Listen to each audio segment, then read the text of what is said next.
Hi everybody, welcome to the Makeup Chair. So today I'm filming in a different room because I tried filming in my kitchen, which is where I usually film, but it was really loud. So I had to switch and move into me and my boyfriend's bedroom to film because I couldn't even hear myself thinking there. The video that I'm doing today is on the Bourjois Healthy Mix Foundation and the Perfect 123 or the 123 Perfect foundation. This is brand new on the market and so many of you have been asking me, can I get it and can I talk about it? I went into Boots, and this was a few weeks ago that I went to Boots and I picked this up because when a product first comes out it's usually on sale for like maybe a month or maybe a few weeks, and that way you can always get things cheaper. And I'm going to compare it to the Healthy Mix because you guys know how much I use the Healthy Mix all the time. It is my go-to foundation.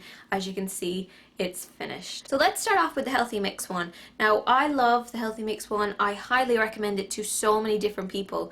The people I recommend this to are anybody who has normal skin to slightly drier skin, but I actually find that it does work in combination skin that might be having a little bit of oiliness as long as you set it, because I find that this can leave a slight residue on the skin and it doesn't set very quickly. It has a slight yellow tone in it, and I love yellow tones on pretty much everybody. It's very rare that you will find somebody who has like a really properly truly pink tone on their whole body and their face. Anything that has too much pink in it isn't going to suit someone who is slightly yellow toned. It's just going to look too obvious.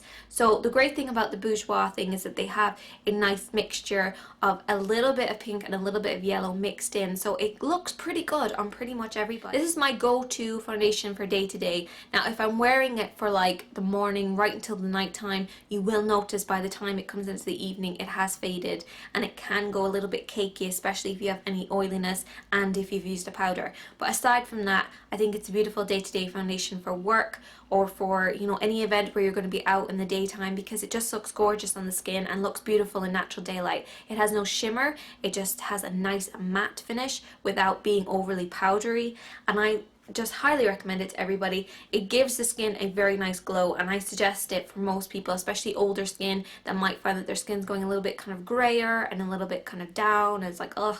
Then you can apply this and it'll just brighten up the skin tone because it does have that yellow tone in it, which lifts the skin. Now we're going to move on to this one and we're going to make some comparisons to the two. Now, color-wise, I find that this oxidizes a little bit more than Bourjois Healthy Mix, because even though they're exactly the same shade, this is number 51 and this is number 51, this does oxidize and this stays nice and light and true to the color that you apply it. It does set slightly darker, but every foundation does that, but it doesn't oxidize as much as this one. So this does go a little bit darker on my skin, which isn't good for me because my skin is quite light anyway. If you put them alongside each other, there's pretty much no way of telling the difference. They both have the 16 hours, they both last exactly the same length of time. The only difference is you don't have to set this with a powder because it tends to just set by itself. Like once you apply it, give it a few minutes and eventually it will start to almost go like a powdered finish anyway. Like I haven't really got a powder on my face and I can feel that it just feels nice and smooth. Whereas usually if I use this one on my face, then I will have like a slight residue left over. With this one, it sets by itself. So that's a plus for anybody who has oilier skin and finds that the Bourjois isn't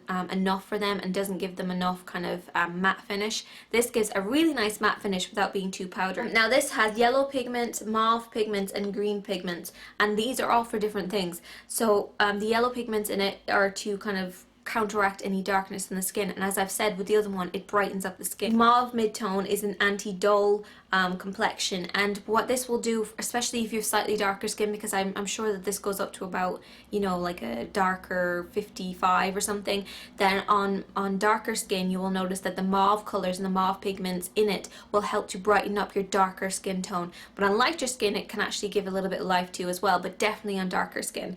And then you also have the green pigments, and this is the anti-redness one. Now I prefer yellow tones for anti-redness. I find that they work pretty well together, but if you've got really light skin, then I'm assuming that for the really light skin they put more green in it and then worked maybe all the way up to a bit of yellow and then mauve for the darker shades, because all these colors, like the mauve, the green and the yellow, they all counteract redness and they all brighten the skin, but each of them does it slightly differently depending skin tone. So this is the 123 Perfector because it has 3 different tones in it, but actually it's not that different to the Bourjois one, and I think if you love the Bourjois one, stick to this one, stick to the Healthy Mix one, because you know, there's no point of really changing it unless you find that it does maybe go a little bit lighter on your skin and it's a bit too light, but maybe 52 is too dark, because then you could try the 51 in this one, which is slightly darker than this one. And if you find that you have to really set this with a powder and then it looks cakey, then try this one, because I think this is probably going to be a better option for someone who has oilier skin. And the only difference is that this comes in the glass container and the other one comes in a plastic one, and I find that the plastic is actually better than the glass, because especially when you're traveling, you know, it can be a little bit annoying. And also this has a pump system, so it's like a pump all the way down and then it just takes the foundation up, whereas this one, the pump system works in bringing up this lever, so you can see how there's like a thing up here and that pushes the foundation up, so you never end up wasting any foundation. Because I find when you have a system like this where there's just a pipe going down, you always end up losing a lot of foundation. Whichever one kind of works for you. I would say this one's better for the older, drier skin. This is better for the younger, maybe want a little bit more coverage, maybe want that matte finish kind of foundation. But both of them are absolutely fantastic, and there's not that much difference in it. There's just a slight difference in the finishing. So I hope that you guys enjoyed this. I will talk to you soon. I'm Shanita Katie, and thank you so much for watching. Bye bye.